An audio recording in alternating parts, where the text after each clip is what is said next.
My name is Michael Chernow, and I am a restaurateur and entrepreneur.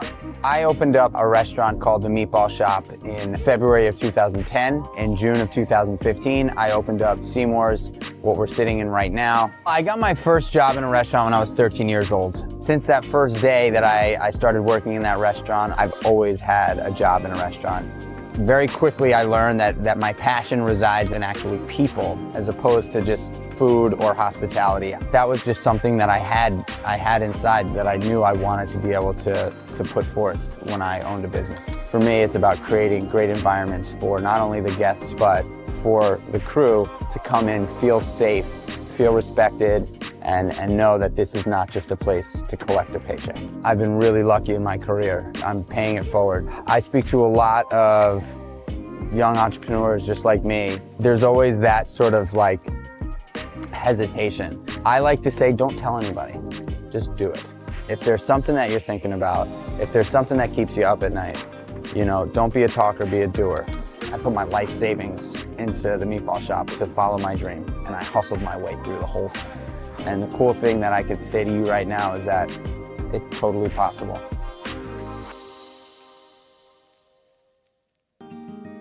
Mostly, I think what I love is that letters are these sort of bare bones structures that can be anything.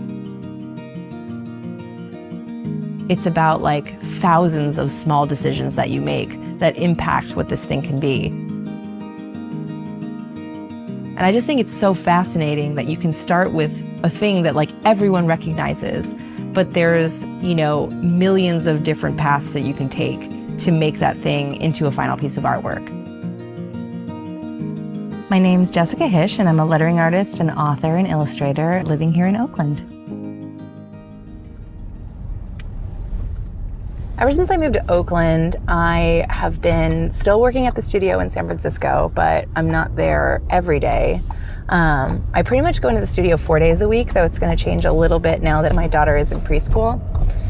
I'm a weirdo that has always been super into commuting because I feel like it allows me to start my day with some like chill brain time rather than immediately having to like be at my office and dive right into it.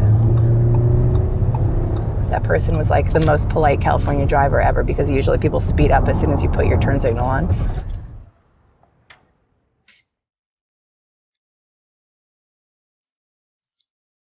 I went to school in Philadelphia, and all of the designers that I graduated with, a lot of people left. People left to go to New York, or they left to go to LA. And so around me wasn't actually a lot of my classmates that were designers. It was actually all the freelance illustrators that lived in Philly, which I think really shifted what I wanted to get out of my career, just because I saw this model of what work could be, which was to work on things that you wanted to work on at any given point, to maybe have a studio, to maybe work from your house. I saw people planning their families and doing things like that, and just that flexibility just seemed so romantic to me. And so when I was, you know, thinking about the future, I was like, I think I'm going to be a freelance illustrator.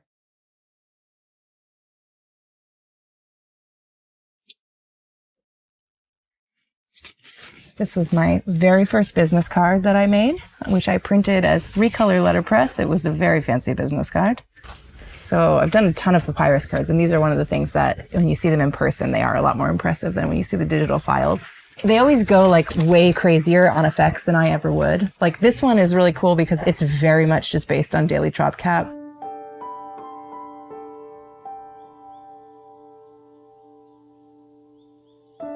When Daily Drop Cap launched, my freelance work hadn't totally transitioned to being lettering work yet. So I started Daily Drop Cap as a way to make sure that every day I was still exercising this muscle. That, you know, every day I got to show up at my office and make letters, even if I wasn't getting paid to do it.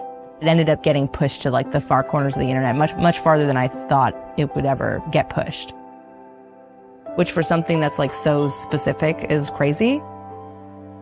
I started getting interviewed a lot for it, which then translated into, you want to come speak at our conference and talk about this? And then once I was on the conference stage, then that opened up my work to a lot of different people too.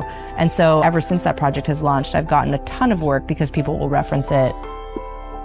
Ah, here we go. so much has come from that. Something that started as just like an exercise, a way for me to just, make something every day, became this thing that launched my career, really.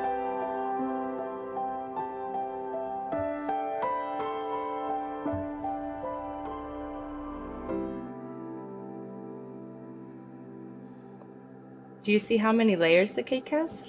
1, 2, 3. Yeah, 3 layers. What kind of cake do you like? Chocolate. Chocolate cake? Is that your favorite kind of cake? Yeah. Yeah. Well, when I had my daughter, I feel like I did need a creative wake-up call. I ended up taking on a lot of work that was, work that was really well paying, that was like, pretty exciting, but not stuff that was necessarily like these smaller passion projects.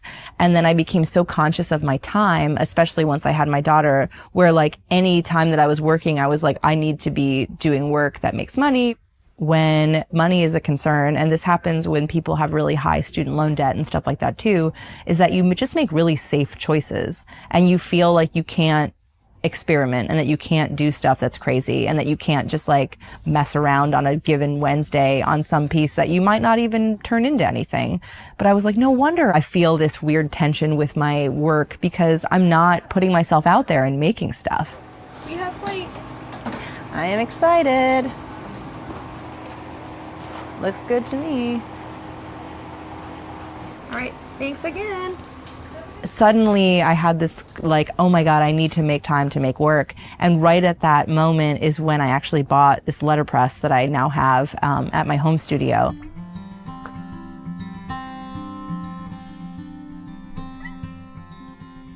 So in buying this press, even though it was like outrageously expensive, it made the friction to me making personal work that I just like felt like making so much lower. And then anytime that I got an idea for like, oh, that phrase is just stuck in my head, I'm gonna make a piece of art on that on my iPad this morning, and then I'm gonna send that art away to get made into a plate this afternoon, and then I'm gonna pick up that plate tomorrow and I'm gonna print it tomorrow night. Suddenly it became so easy to do something that felt so hard. And so I think it's really important when you are feeling kind of stuck to like look for what is getting you stuck and try to like grease that wheel, just to get you working again. Looks pretty good. And, ever since, I feel like all of a sudden I didn't feel like victimized by my position as a parent or, by wanting to keep up financially. And it became like, no, like I can do what I want, because really like that's what got me here in the first place, is actually just making work that I was interested in.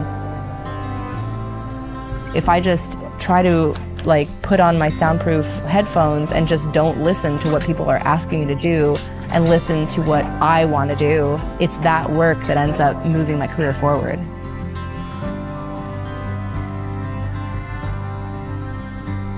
My whole life, all I'm trying to do is make the time that I'm spending feel valuable to me. I want to make sure that I'm enjoying every moment, and it's less about what the end result is and more just about what the individual moments are that you can stitch together over time. And I've been told by people that's kind of how Zen works. So all successes are a happy accident that happen just because you're doing your thing. And if you love doing your thing, then you've lived a good life.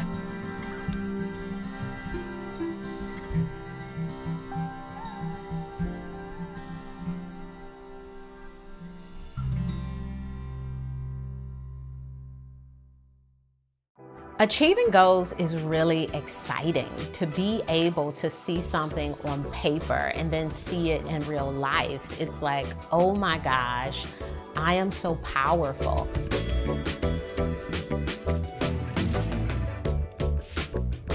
For this lesson, I've moved to my office, and this is my happy place. Being in a space that supports creativity and energy and deep thinking invites me to open my mind to the new experiences that I want to have.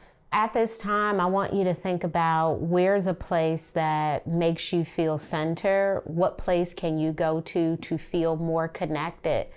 Find that place, get there, and let's get started on this next lesson. Committing to action is committing to yourself. Goals without actions are wishes. They are not anything that we're doing. It's what we're thinking about doing. So the action piece for some of us is really hard, but it's also the most important part. The first thing I want you to do with achieving your goals is start small. Think of baby steps you can take. Small and manageable goals leads to sustainable goals. When we have really big goals, they don't tend to stick with us. They tend to be wonderful things that we do for 1 or 2 weeks, and then week 3, we're tired of it because we haven't created anything that we can do long term. So I meet tons of folks who say, my goal is to read more books. Perhaps they're thinking a book a month or a book a week, and that's a wonderful goal. But to start, you need to commit to reading a certain amount of time every day, perhaps 30 minutes before bed or 30 minutes as a part of your morning process. But there has to be these bite-sized ways that you can even get to the point of reading a book a week or a book a month. So shifting the goal to having a daily commitment will certainly help you reach the broader goal.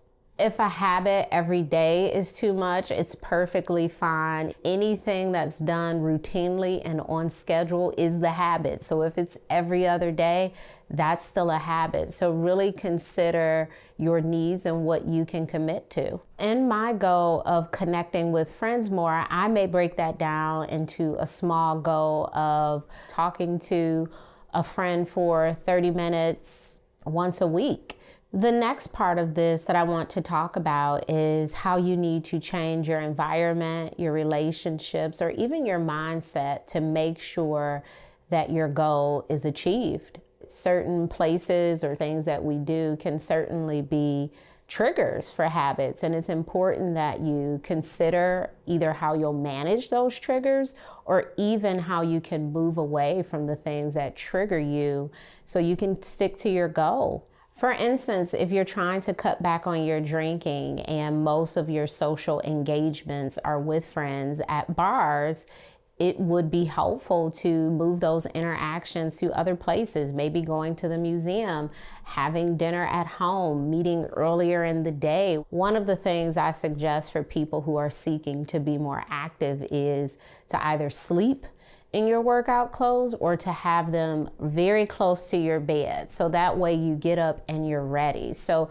you're creating the environment of readiness to really achieve your goal. Willpower is great when you are already sticking to a habit, when you've been committed to it. But for new habits, willpower can be really tough. Just powering through an unhealthy environment or an unhealthy situation might not work. So how do you change the things in your environment to rise up to your goal? Think about the challenges that you have, the frustration you feel, the emotions that come up when you aren't able to achieve your goal. What's contributing to it? Who's contributing to it?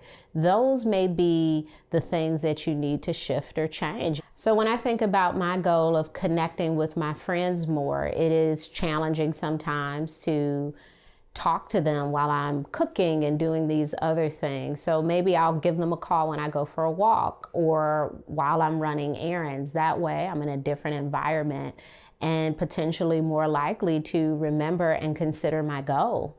One thing that I find really helpful in achieving goals is replacing one habit with another. One of the things that we struggle the most with is time, and we think that we don't have time to achieve new goals. But when we really assess what we're already doing and reallocating some of our time to these new goals, you will find more time to complete your goals. For instance, if one of your goals is to scroll less, use your phone less, it could be really beneficial to carry a book with you or carry a notebook, a crossword puzzle. Carry something with you that will distract you from the thing that you don't want to do anymore. This is a wonderful time to open your workbook and think about what habits you need to change and what swaps you can put in place to better achieve your goals.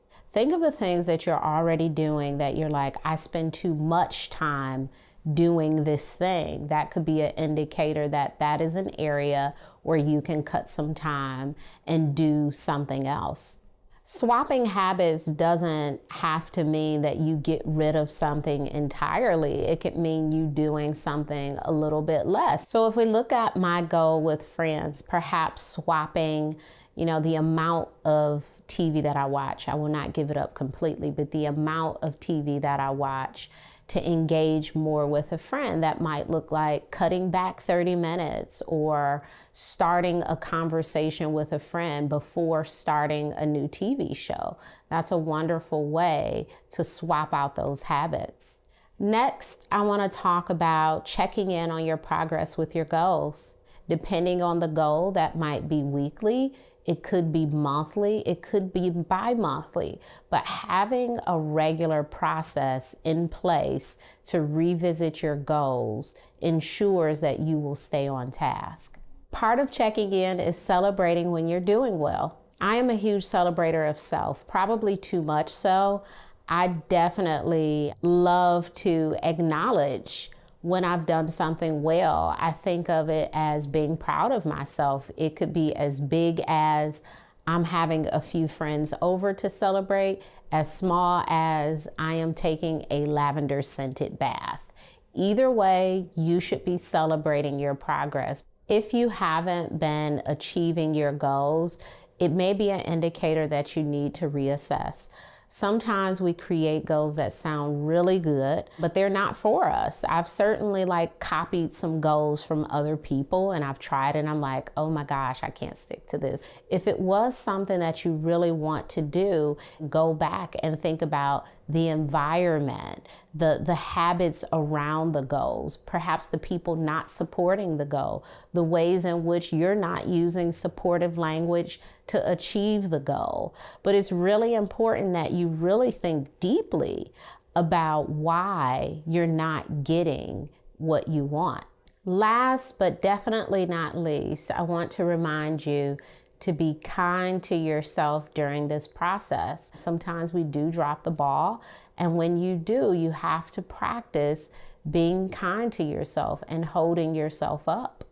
Goal achievers fail too. And when they fail, they keep going. If you have an off day or an off moment, don't quit, don't give up on yourself.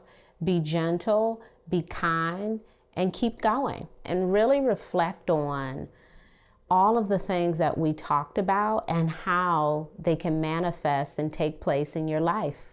I can't wait to see and hear about all of the amazing goals that you create and that you are able to stick with.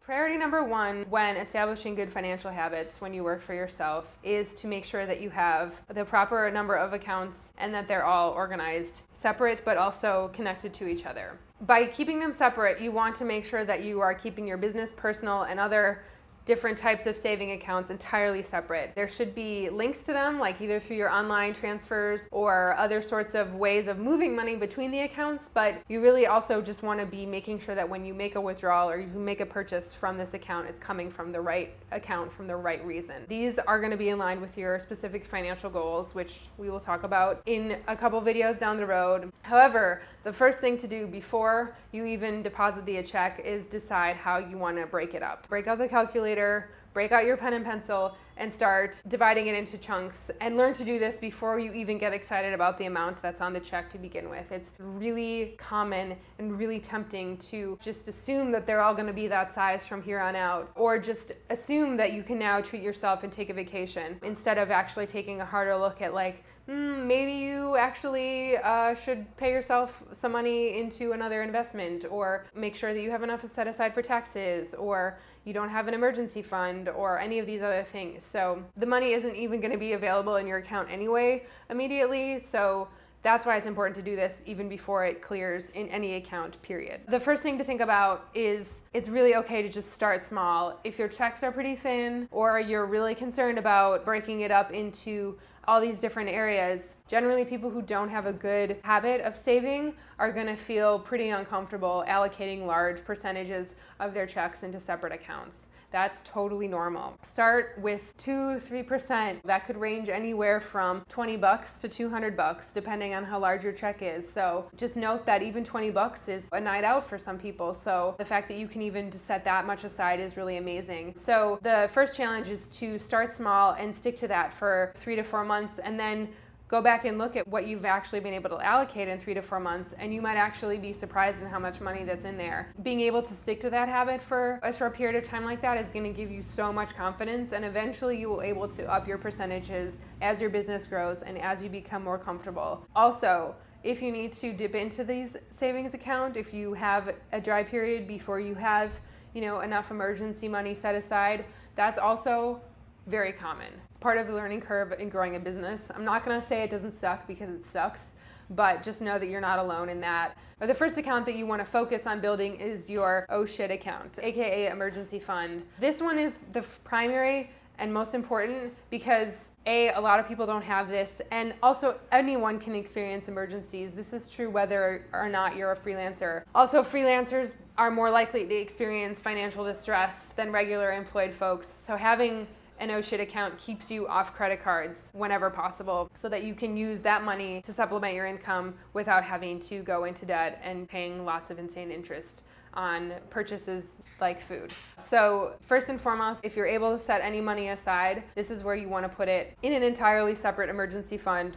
Again, start with 3% of your checks until you have at least 6 months partitioned aside. Some experts even recommend working up to 12 months of expenses. The good thing about that is that once you have that money in there, you can leave it alone. You don't have to keep contributing to it, unless of course you need to make a deduction from it, in which case give yourself a loan, give yourself a time period to pay it back. The next one after this is fairly obvious. This is going to be your primary business account. This is where all of your main deposits will go, and from there you will channel them into your various other accounts. Use this for your specific expenses that are related to the business. I prefer online banks for setting up these accounts because they're more quickly, you can set it up in 10 minutes and have a new account ready to go. Then all you have to do is set up the link between these various accounts so you can move money in between them.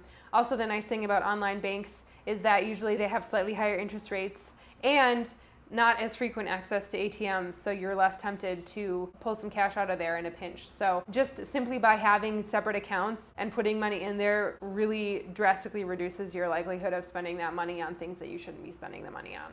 And then after that is the dreaded tax account. Ideally, you want to work up to 30% of your checks here. Again, it's okay if you can't save that much immediately, but that's going to be the goal, is 30% into this separate tax account that's simply for tax purposes. It's also not the end of the world if you can't save enough for taxes when it comes time to pay your taxes. The IRS does offer payment plans. Their interest rates are much lower than credit cards. However, obviously that's a slippery slope into debt, and it will increase at the longer your business is functioning. So if you've already had to dip into your tax savings because you were spread too thin, you probably want to work up to saving even more than 30% just to simply offset that and start paying down your debt aggressively.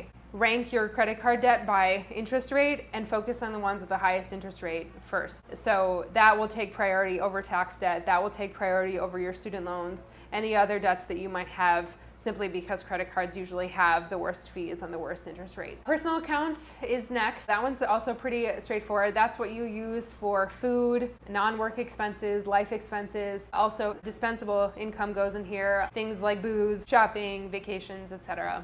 The next one is what I like to call the Shangri-La account. Retirement is a word that people sort of tend to tune out because it seems like it's a million years away, and it's not really relevant, especially if you're just starting your career out and you have a lot of student debt or credit cards to have to work on before you can even start to think about saving for retirement. But the upside of being a freelancer is that you have a lot more control than you might think about planning these accounts. and the flexibility to actually really think about what you want to do with your time when it comes to this point. We'll get into this a little more specifically at the end of this class, but the important thing to note is that freelancers actually have more investment options than most regular employed people who, for the most part, will just use their company's 401k as their only way of saving with a higher interest rate. So there is something called a SEP IRA, which most freelancers use because it's an individual plan that you can sign up for in 15 minutes through the government. And it's really the best way of saving if you're a one-person business. There are a few other more flexible options. SEP IRA, for example, isn't ideal if you have employees. You probably want to just set up a company-wide 401k. Also, pretty much the head honcho out of all of these is a Roth IRA, which you may have heard of. It's helpful to talk about the benefits of these with your tax professional, with a financial planner, to really understand when the deposits get made. Usually what happens is that you will save for these in a separate account and then put that money into the higher interest account once or twice a year or quarterly or what have you. So they vary a little bit in their specifics, and it's definitely great to do your research, but it's really empowering to know that there is actually more options out there and that you don't have to stop at one if you don't want. Who's to say you can't come up with another account for, I don't know, a kayak trip or sabbatical or whatever it is that you want to do with your life, and just like really chip away at it. And making use of some of these accounts that have much higher interest rates is a great way of speeding up that process as opposed to just a regular savings account, which you might get a little bit of interest, but you know, we can do better. This exercise is about going back to the beginning and really finding out what you were passionate about as a young child. There's something that Elizabeth Gilbert, the author of Eat, Pray, Love, she has always said that there's no child who doesn't know what to do with Lego.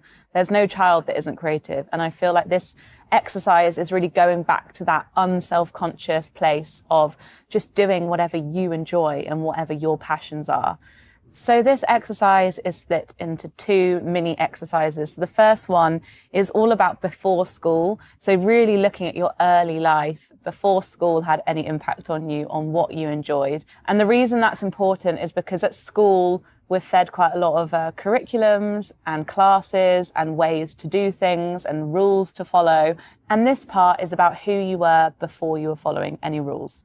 So the first part of this exercise is finding 3 family members to talk to gather information, look through photos, write down things that they said that you really enjoyed, and kind of dig up those old memories. I'm going to go through what I would write down, and it will obviously be very different for you.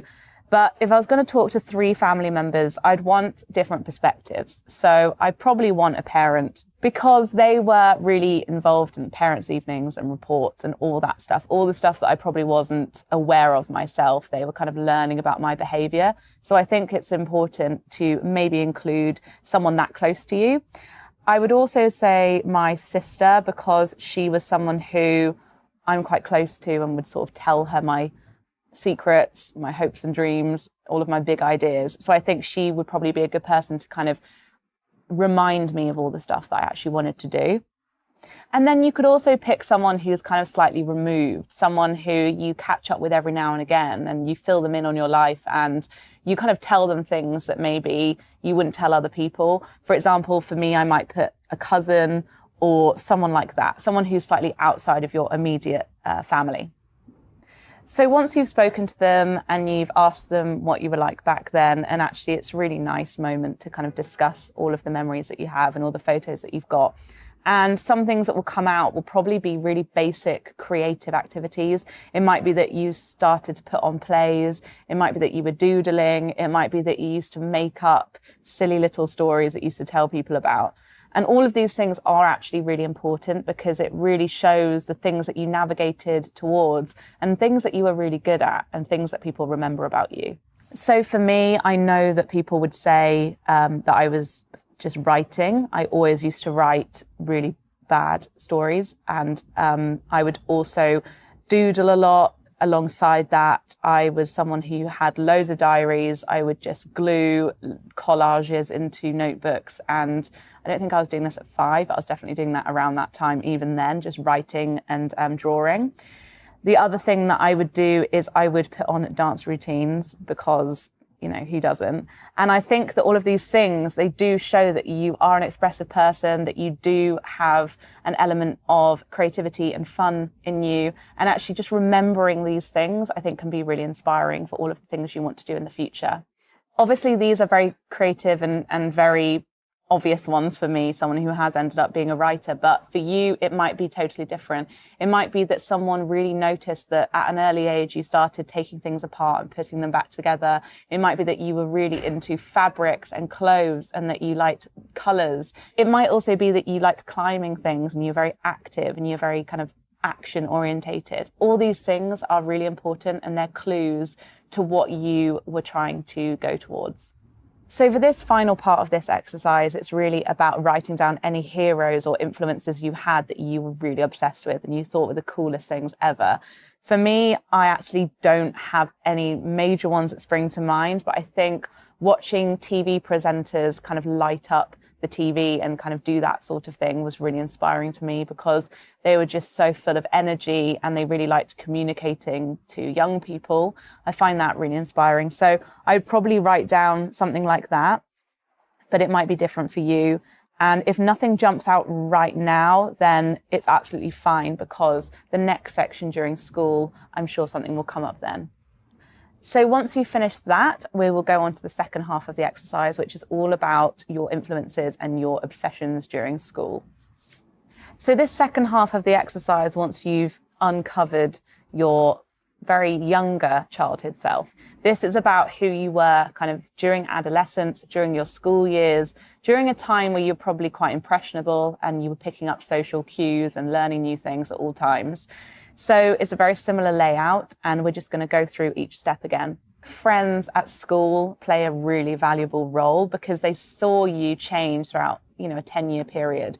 If you went to school for shorter amounts of time, that's fine too. And you could maybe write down 3 different friends from your different school years and sort of mix up those results together to kind of figure out what you were like during each part of your teen years. For me, I would write down my 3 friends who I had at school who really knew me very well and would know the things that I was saying or the hints that I was dropping about what I wanted to be when I was older. So I would just write down my 3 best friends from school. And I know that they would give me very honest answers about the things that I enjoyed, the classes that I loved, the things that I didn't like. And I think that they would tell me if something didn't really feel right.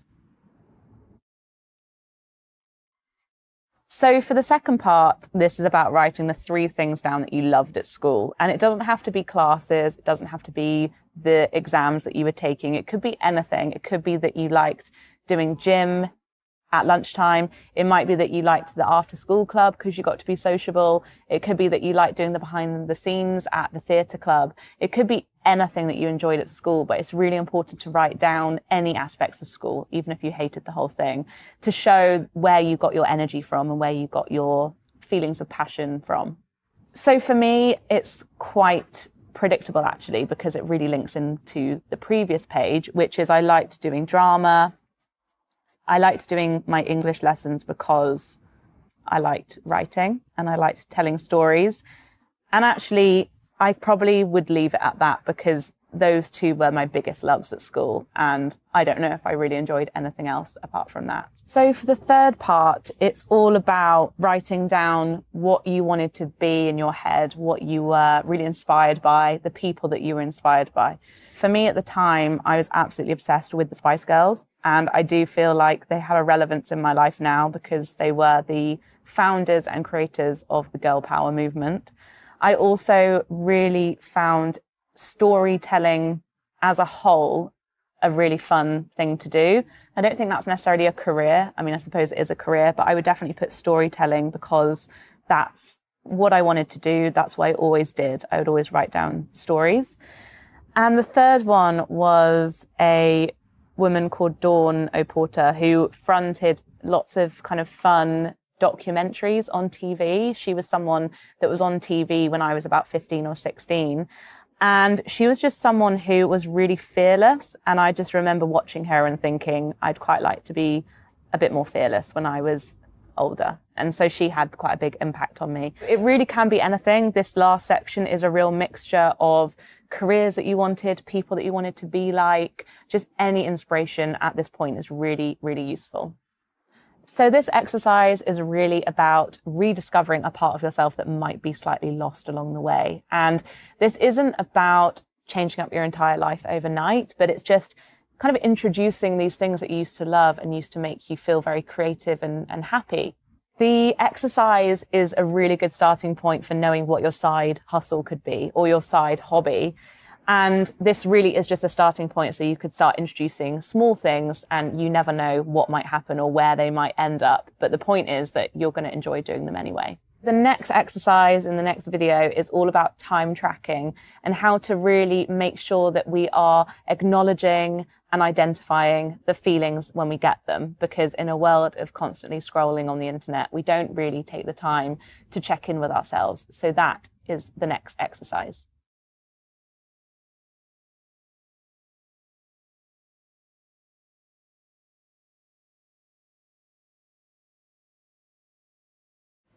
Congratulations, you finished your essay. What do you do with it now? It depends. Is this something that you want to put out in the world, or isn't it? That's the very first question you have to ask yourself. We've just gone through this whole process, and you've hopefully written something that you really like, or at the very least, you think you can do something with. But that doesn't necessarily mean that what you want to do with it is put it out into the world and have it be a public piece of your career or of your legacy. That's totally fine if that's the case. If you decide you don't want to share it, fine. That's totally, totally okay. Writing doesn't have to be for the world. Sometimes it's just for you. But if you're like me and you definitely want to write things that go out into the world and connect with people that way, you have to decide again how you want to do that. Do you want to write something for a blog? Do you want to write something for a literary site that's small, but publishes the kind of thing that you write really well? Or do you want to play with it? Do you want to be edited heavily?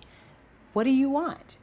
Once you know what you want to do with the essay, you can start doing your research about which publications do those things well.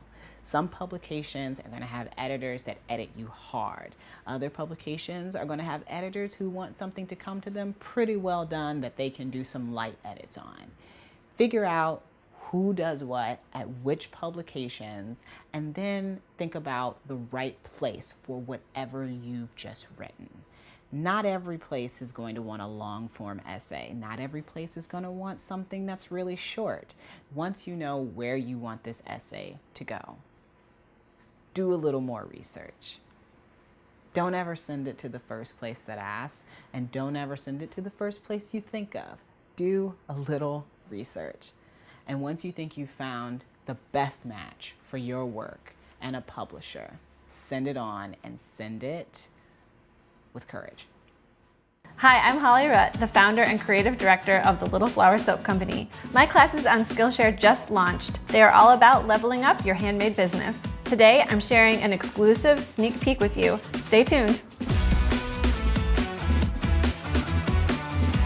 Once your business is up and running, and maybe you've got a few pretty successful products that are selling well, you may find that you're receiving more orders than you feel like you can fill in 40 hours a week. Now you're working 60, 70, 80 hours a week, hustling, trying to get it done by yourself. If you've had a lot of success already, you may lay awake at night worrying that your business has grown, but it may decline again. You may be worrying that sales are strong now, but that tomorrow they might go away.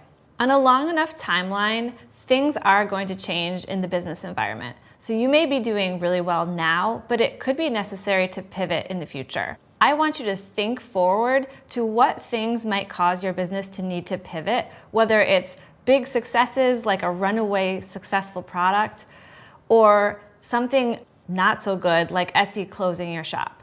Don't worry if you feel like that sounds overwhelming. We're gonna go through it step by step, breaking it down into the smallest actionable pieces and taking them one at a time. We are going to complete a SWOT analysis to identify strengths, weaknesses, opportunities, and threats for your business. The point of this exercise is to identify things that are opportunities that are going great but you can build upon further, or things that are a risk to your business that could threaten its well-being that you can address now. I've included a worksheet for the SWOT analysis in the class resources, so you can download it and follow along with me now. Okay, as you can see on the provided worksheet, we are going to list out our strengths, weaknesses, opportunities, and threats. Let's start with our strengths. For a handmade business selling online, common strengths or things your company does well would include stuff like having a unique handmade item, a trademark if you have one, the fact that your business is small enough to pivot on a dime or change quickly with the changing environment. But think through what other strengths are unique to your business and fill those in here. Weaknesses, or things that put your business at a disadvantage, might include a limited production capacity, limited workshop space,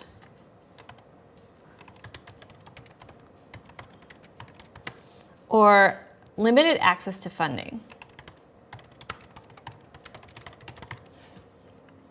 Opportunities are available ways to improve outcomes for your business. These might be attracting a larger audience,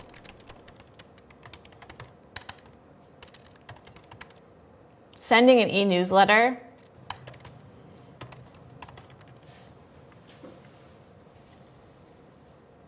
growing your audience by making a new product line,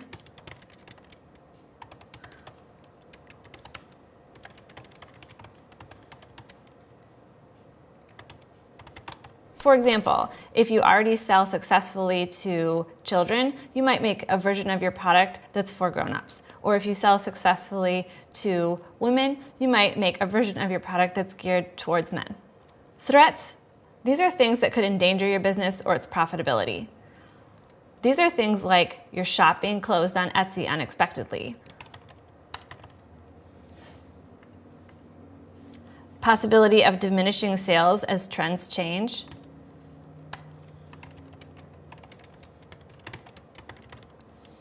or another threat could be the growth of sales, but you're unable to ramp up production to meet demand.